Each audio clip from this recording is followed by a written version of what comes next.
Okay, class, now we're going to discuss the conduction system in the heart. Now, this particular video here, go to around slide number 9 or 10 in my Heart 2 PowerPoint section. But we're introducing the conduction system. Okay, let me kind of explain.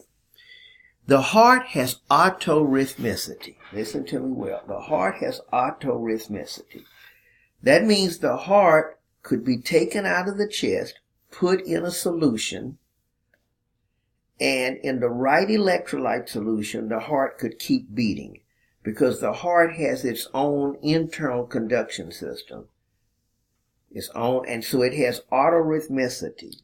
You don't need the brain to make the heart beat. The heart will beat in and of itself. It has its own, and the reason for that, it has some pacemakers in it. Some pacemakers. Autorhythmicity. All right. In the heart, you have some cells called the neuromuscular cells. They are muscle cells and they are also nerve cells at the same time. Neuromuscular cells. The cardiac muscle cells themselves that we described do not have autorhythmicity. It's the neuromuscular cells that do, and the neuromuscular cells comprise the conduction system. Let's look at the components of the conduction system. You have a cluster of neuromuscular cells known as the sinoatrial node because it's located in a certain area of the heart. It's located in this area of the atria, in the wall of the atria, known as the sinoatrial node. The sinoatrial node is the natural pacemaker of the heart because it has the fastest firing frequency. So it sets the stage. It has the fastest firing frequency. It generally, on average, fires, let's say, around 75 times per minute. Okay? It depolarizes, i.e. fires the fastest of all. Okay? All right.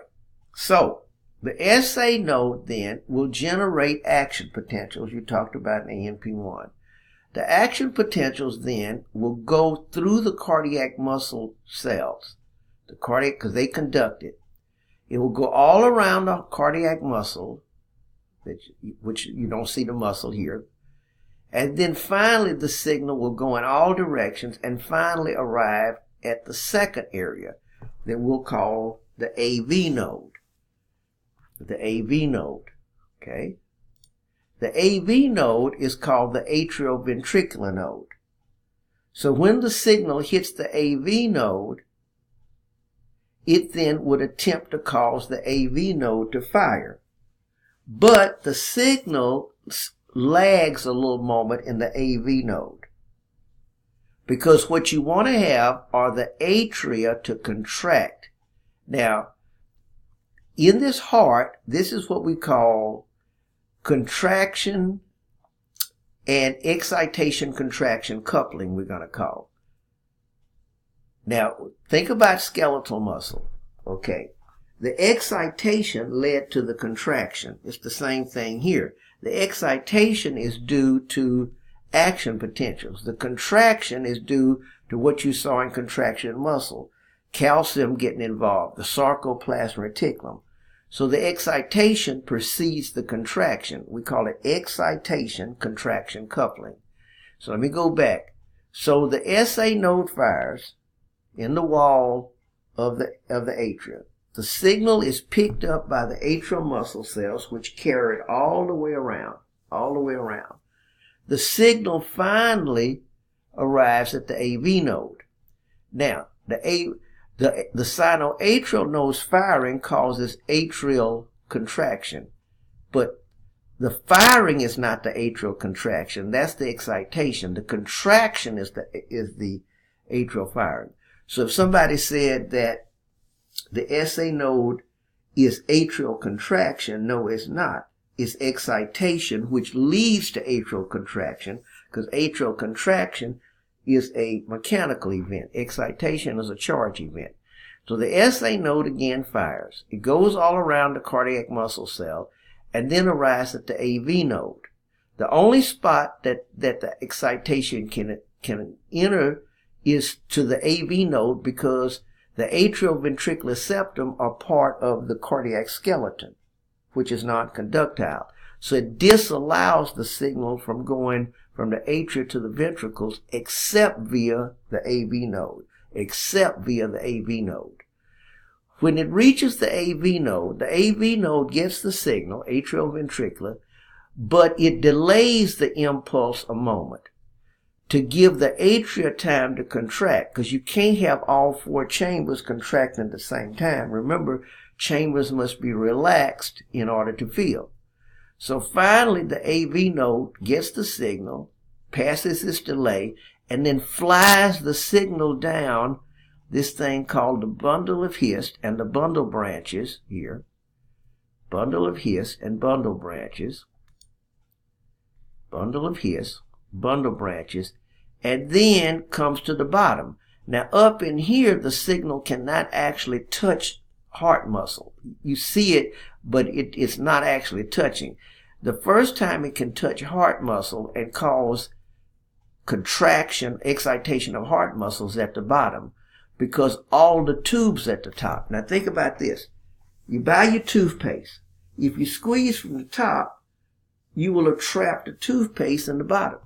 So since all the exit tubes are at the top, you don't want contraction, i.e. excitation, leading to contraction in the ventricles until you start at the bottom. So the contraction of the ventricles needs to be at the bottom, so it squeezes progressively up to send the blood up. Now, these are the right and left bundle branches. So SA node, let's go back here. I can. So SA node sends the signal, AV node gets it, AV node takes it to bundle of His, bundle branches, and then you're down here to start it. That's how it goes. Now, number the statement. Each area has autorhythmicity. Which means you fire at about 75 per minute. You fire at about a 40 to 60 on your own. As you go down, it fires slower and slower. So if the SA node gets knocked out, then the AV node will take over. The heart won't stop the AV. If the SA gets knocked out and the AV, then these other areas will go. The problem, you say then, well, why do we need a pacemaker? The problem is 40 to 60 is not fast enough to have an adequate heart output.